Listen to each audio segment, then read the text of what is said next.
and cultural space presents a unique theatre where diverse histories, language, philosophies, and artistic traditions intersect, creating an intricate web of possibilities.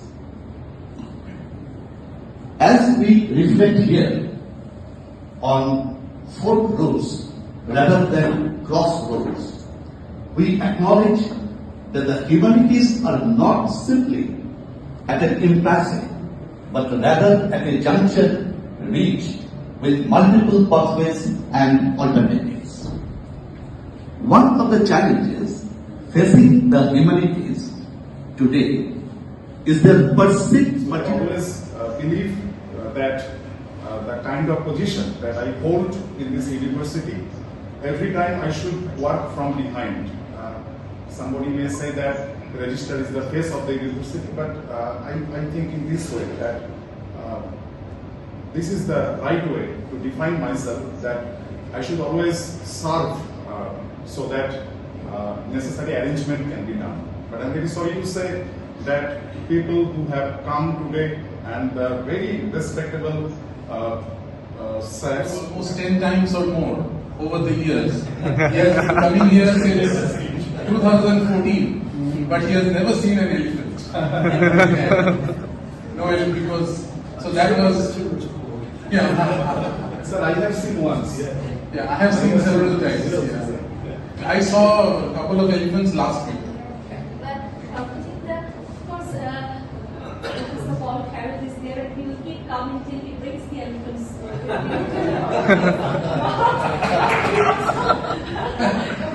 We have some new colleagues and peers with us too, who we also hope will keep coming.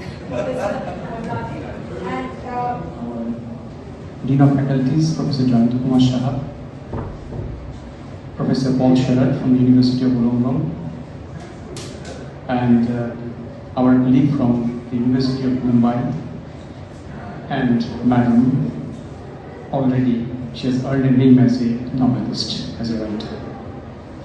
My esteemed colleagues of the department and from other institutions, and my dear students.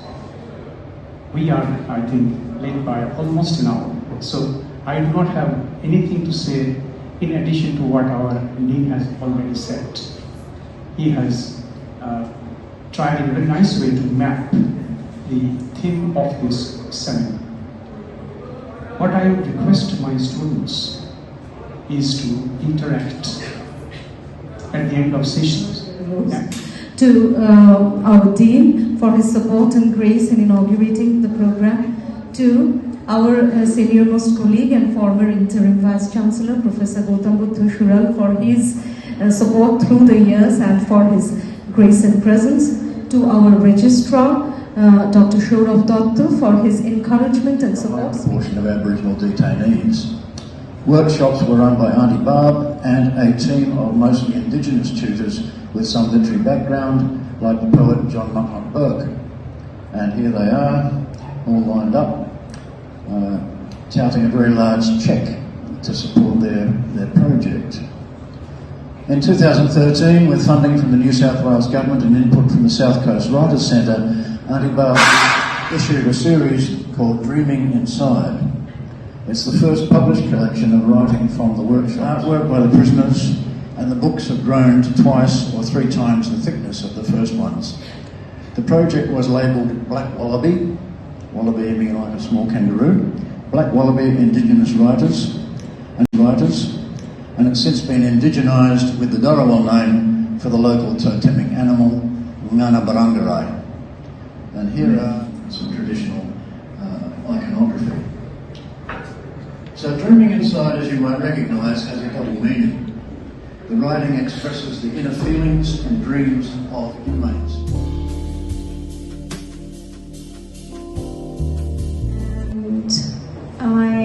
A lot of my work has been about migration, as the earlier work about migration, about motherhood, about assimilation, the struggles of that sort of navigating those kinds of quite ordinary obstacles, I guess.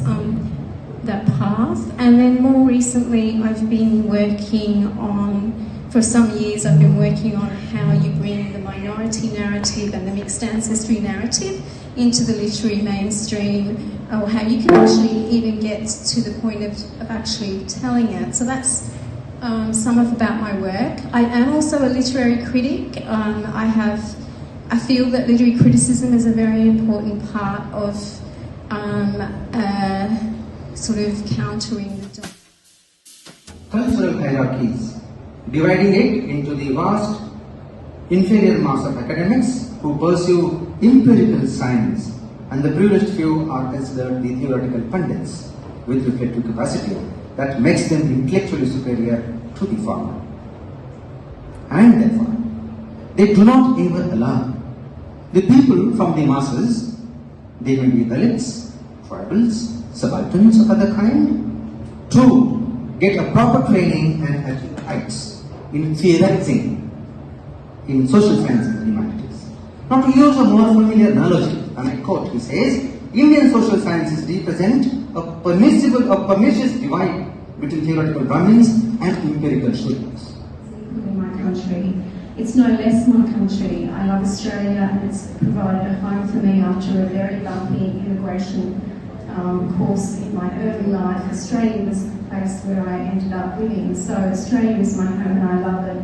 So is India. India is also my home, even though I have lost a lot of cultural things such as language and many other things culturally, and home as well. But it's still my home, so we can have the home can be a textual space, and I think that's where this meeting of us all lies. We all can meet in imaginary spaces and in textual exchanges. So I just want and becoming. From that note, Professor Rajiv concluding.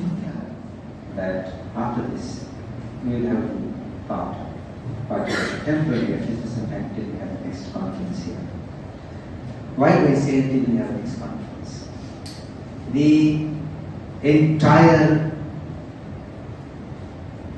discussions of in this conference in the last 2 days have really made me feel very, very hopeful of coming back here. I know by the virtue of being in the urban metropolitan center like Mumbai. I just want to thank everybody for, again, a wonderful conference. I've organised a few in the past myself, and I know the amount of work that has to go in for it. So particular thanks to technical support and the drivers who get us here and the tea people who give us the cups of coffee, and to all people like Dr. Ipsha, Dr. Sabrit, and all the volunteers who make this possible. As Dr. Raghu said, one of the joys is meeting new friends and catching up with old ones and seeing how some of the students are developing their professional career.